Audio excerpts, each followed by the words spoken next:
Hello दोस्तों, आज की वीडियो में मैं आपको बताऊंगी कि किस तरह से आप आईसी कोड के लिए अप्लाई कर सकते हैं। IC code, import export code या इंपोर्ट एक्सपोर्ट लाइसेंस भी जिसको लोग कहते हैं, आज हम देखेंगे कि किस तरह से इसको अप्लाई करते हैं। तो सबसे पहले देख लेते हैं कि क्या डॉक्यूमेंट्स हमें चाहिए होगा for application of IC code. पहला नंबर, क्लास 3 डिजिटल सिग्नेचर हमें चाहिए होगा। हालांकि दोस्तों ये मैंडेटरी नहीं है, लेकिन फिर आगे जाके आपको आइस गेट में रजिस्ट्रेशन और एडी कोड रजिस्ट्रेशन के लिए क्लास 3 डीएससी चाहिए ही होगा, वहां मैंडेटरी है। तो मैं सजेस्ट करती हूँ कि आप इसी स्टेप पे एक क्लास 3 डिजिटल सिग्नेचर ले लें। सेकंड नंबर में पैन और Aadhaar of all directors, partners, proprietor करता चाहिए होगा। थर्ड में जीएसटी रजिस्ट्रेशन सर्टिफिकेट चाहिए होगा। ये मैंडेटरी डॉक्यूमेंट नहीं है दोस्तों, अगर आपके पास नहीं है जीएसटी रजिस्ट्रेशन तो कोई बात नहीं है, इसके बिना भी आप आगे बढ़ सकते हैं। एड्रेस प्रूफ आपको चाहिए होगा बिजनेस का। अगर आपकी खुद की प्रीमाइसेस है तो आप सेल डीड दे सकते हैं, इलेक्ट्रिसिटी बिल दे सकते हैं, टेलीफोन बिल दे सकते हैं। और अगर आपकी खुद की प्रीमाइस नहीं है, रेंटेड है, तो आप रेंट एग्रीमेंट, लीज डीड या NOC along with proof of address दे सकते हैं। प्रोप्राइटर के केस में खाली दोस्तों आप आधार कार्ड और पासपोर्ट या वोटर आईडी कार्ड भी देके चला सकते हैं एड्रेस प्रूफ में। और 5 नंबर पॉइंट में देखते हैं दोस्तों, एक आपको कैंसिल चेक चाहिए होगा, क्योंकि ये कैंसिल चेक आपके बिजनेस का होना पड़ेगा, क्योंकि आगे जाके इस एप्लीकेशन में आपसे बैंक के डिटेल्स भी मांगेंगे ये। तो चलिए दोस्तों स्टार्ट करते हैं कि किस तरह से एप्लीकेशन हम ड्राफ्ट करेंगे। सबसे पहले आप dgft.gov.in की साइट खोलेंगे और लॉगिन पे क्लिक करेंगे। जब आप लॉगिन पे क्लिक करेंगे तो आपके सामने ऐसा एक पेज खुल जाएगा। तो क्योंकि आप नए रजिस्ट्रेशन को कर रहे हैं, आप नए यूजर हैं, तो आप यहाँ पे रजिस्टर पे क्लिक करेंगे और एक नई आईडी क्रिएट करेंगे। तो चलिए फटाफट से मैं आपको एक नई आईडी क्रिएट करके दिखा देती हूँ। For my company, registered user as importer exporter. First name में एप्लीकेंट, जो कोई, अगर आपकी प्राइवेट लिमिटेड कंपनी है उसका कोई ऑथराइज सिग्नेटरी या फिर कोई डायरेक्टर जो अप्लाई कर रहा हो उसका नाम यहाँ पे आएगा। नाम हमेशा इंडिविजुअल का ही होगा, ना ही कंपनी का। मेरे केस में जो डायरेक्टर है वो अप्लाई कर रहा है, तो मैं यहाँ पे उनका नाम लिख दे रही हूँ। यहाँ उनका ईमेल आईडी लिख दिया है मैंने, और यहाँ उनका फोन नंबर लिख दिया है। पिन कोड में मैं पिन कोड डाल दे रही हूँ एरिया का, और यहाँ पे मैं डिस्ट्रिक्ट डाल के, स्टेट में ऑलरेडी आ गया है देखिए आप, और सिटी में मैं अपनी सिटी जहाँ मेरी कंपनी है वहां डाल देती हूँ। फिर मैं कैप्चा डाल रही हूँ, और यहाँ पे इस चेक बॉक्स को चेक करके सेंड ओटीपी कर दे रही हूँ। तो देखिए ये बोल रहा है कि यहाँ पे ईमेल ओटीपी और मोबाइल ओटीपी आ गया है, तो मैं फटाफट से ये ईमेल और मोबाइल ओटीपी डाल देती हूँ। देखिए यहाँ पे आ गया OTP validated successfully, user has been registered successfully, please refer your registered mail ID for user name and password. तो आपने जो रजिस्टर्ड ईमेल आईडी और पासवर्ड, रजिस्टर्ड ईमेल आईडी दिया है उस पे आपका यूजर नेम और पासवर्ड चला गया होगा। तो दोस्तों जो मेरा यूजर नेम और पासवर्ड जनरेट हुआ है, मैं अब इस लॉगिन पेज में आके इसको एंटर कर दूंगी, और यहाँ पे जो कैप्चा दिया हुआ है इस कैप्चा को डाल दूंगी,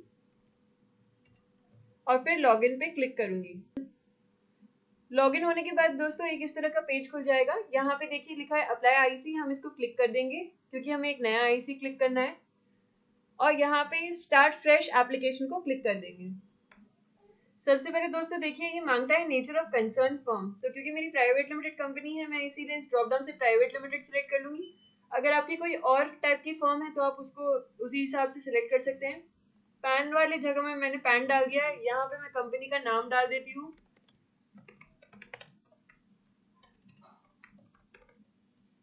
यहाँ पे उसका डेट ऑफ इनकॉर्पोरेशन डाल देती हूँ मैं। कैटेगरी ऑफ एक्सपोर्टर्स में एक है मर्चेंट एक्सपोर्टर। मर्चेंट एक्सपोर्टर वो होता है जो किसी और का सामान लेके बाहर भेजता है, वो एक मिडिल मैन की तरह होता है। तो अगर आप वो हैं तो आप इस ऑप्शन को सिलेक्ट कीजिए। मैन्युफैक्चरर एक्सपोर्टर, अगर आप किसी मिडिल मैन के थ्रू काम नहीं कर रहे हैं और अपना ही सामान बना के बेच रहे हैं, एक्सपोर्ट कर रहे हैं, तो आप इस ऑप्शन को सिलेक्ट कीजिए। मर्चेंट कम मैन्युफैक्चरर एक्सपोर्टर, तो आप समझ ही गए होंगे इन दोनों को का कॉम्बिनेशन है ये। अगर आप सर्विस प्रोवाइडर हैं, अगर आप सर्विस एक्सपोर्ट कर रहे हैं तो इसको ऑप्शन को सिलेक्ट कीजिए, और अगर आपकी और कोई भी कैटेगरी है तो आप इस अदर्स को सिलेक्ट कीजिए। मैं एक सिंपल एक्सपोर्टर हूँ जो बना के बेच रहा है, तो मैं इस ऑप्शन को सिलेक्ट कर ले रही हूँ। Whether firm is located in special economic zone, मैंने नो कर दिया है, मेरा नहीं है। और कोई भी एसटीपी में या ईओयू और बीटीपी स्कीम में मेरा नहीं है, इसलिए इसको भी मैंने नो कर दिया है। अब ये मुझसे सीआईएन नंबर मांग रहा है, जो कि देखिए दोस्तों मैंडेटरी नहीं है, लेकिन फिर भी मैं डाल देती हूँ।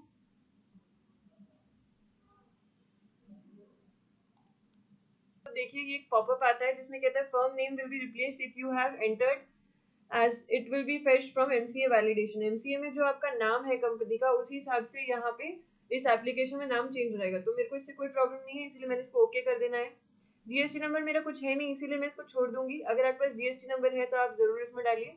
और इस वाले ऑप्शन में देखिए दोस्तों, ये बोलता है please upload proof of establishment and corporation registration for the given entity. Supporting document is mandatory for partnership, registered society, trust, HUF, others. तो अगर आपकी कोई भी रजिस्टर्ड एंटिटी है तो यहाँ पे आप उसका सर्टिफिकेट ऑफ रजिस्ट्रेशन डाल दीजिए। मेरे केस में क्योंकि प्राइवेट लिमिटेड कंपनी है तो मेरे पास सर्टिफिकेट ऑफ इनकॉर्पोरेशन है, तो मैं वो डाल देती हूँ। अगर आपके पास जीएसटी एंड सर्टिफिकेट है तो वो भी डाल सकते हैं आप। अगर आप कोई और टाइप की एंटिटी है जिसका कोई रजिस्ट्रेशन पर से नहीं है तो आप ट्रेड लाइसेंस भी डाल सकते हैं इसमें। तो मैं फटाफट से इसमें सर्टिफिकेट ऑफ इनकॉर्पोरेशन डाल देती हूँ।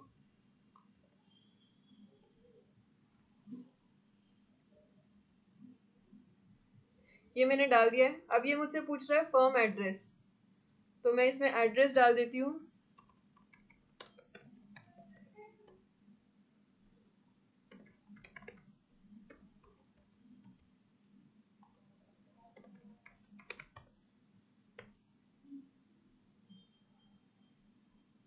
और यहाँ पे दोस्तों देखिए, ये बहुत ही इंपॉर्टेंट सेक्शन है। ये सेक्शन में आपको प्रूफ ऑफ एड्रेस डालना है। तीसरा है ब्रांच डिटेल्स। तो अगर कोई ब्रांच है जिससे आप स्पेसिफिकली मेंशन करना चाहते हैं कि यहीं से एक्सपोर्ट होगा, तो आप उसका एड्रेस यहाँ डाल दीजिए। अगर आपका कोई ब्रांच नहीं है तो आपका ऊपर जो कंपनी का एड्रेस आपने डाला था उसी एड्रेस को दोबारा लिख दीजिए। और यहाँ पे ऐड क्लिक कर देती हूँ और फिर सेव एंड नेक्स्ट पे चली जाती हूँ। देखिए यहाँ पे आ गया है success message, CIN validated successfully. ये चीज ध्यान रखिएगा दोस्तों कि जो भी आप डिटेल्स डालते हैं इसमें, वो आपके एज पर पैन ही होना चाहिए। और अगर क्योंकि अभी हम प्राइवेट लिमिटेड का कर रहे हैं तो वो एज पर एमसीए डेटाबेस ही होना चाहिए, तभी आपकी एप्लीकेशन सक्सेसफुली अच्छे से आगे बढ़ेगी। अब ये दूसरा टैब जो है दोस्तों, इसमें मांगता है details of proprietor, partner, director, कर्ता, मैनेजिंग ट्रस्टी। क्योंकि मेरी प्राइवेट लिमिटेड कंपनी है और एमसीए से इसने डेटा उठा लिया है, तो देखिए दोस्तों, मेरे तीनों डायरेक्टर के नाम यहाँ पे ऑलरेडी आ गए हैं। अब मुझे बस ये करना है कि मुझे इस पेंसिल पे क्लिक करके एडिट करके इनको फिल कर देना है। मैं फटाफट से इनको कंप्लीट कर देती हूँ। तो दोस्तों देखिए, मैंने सारी डायरेक्टर्स की डिटेल्स ऐड कर ली हैं। अब मैं सेव एंड नेक्स्ट पे क्लिक करूंगी। अब ये मुझसे पूछ रहा है बैंक अकाउंट डिटेल्स, तो मैं इस कंपनी के जो बैंक अकाउंट डिटेल्स हैं उसको फटाफट से फिल कर देती हूँ इसमें। तो देखिए दोस्तों, मैंने बैंक अकाउंट डिटेल्स ऐड कर लिया है। इसमें दो इंपॉर्टेंट चीजें जो आपने ध्यान में रखना है। आपने एक अकाउंट को प्राइमरी बनाना ही बनाना है। तो अगर आपका एक ही अकाउंट है तो आप इसी में टिक कर दीजिएगा। अगर आपका और कोई अकाउंट है उसे भी ऐड करके इस प्राइमरी में टिक कर दीजिएगा।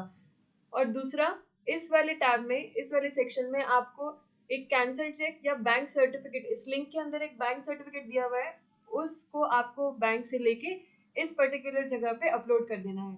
ये होने के बाद आप फिर सेव एंड नेक्स्ट पे प्रोसीड करेंगे। इस पेज में दोस्तों देखिए, मांगता है कि आप इंपोर्ट कर रहे हैं, एक्सपोर्ट कर रहे हैं या कुछ और कर रहे हैं। तो अगर आप इंपोर्ट कर रहे हैं तो आप इंपोर्ट पे क्लिक कीजिए, एक्सपोर्ट पे क्लिक, अगर आप एक्सपोर्ट कर रहे हैं तो इस पे क्लिक कीजिए, दोनों कर रहे हैं तो दोनों पे क्लिक कीजिए। तो मेरे केस में क्योंकि मैं एक्सपोर्ट कर रही हूँ तो मैं एक्सपोर्ट पे क्लिक कर रही हूँ।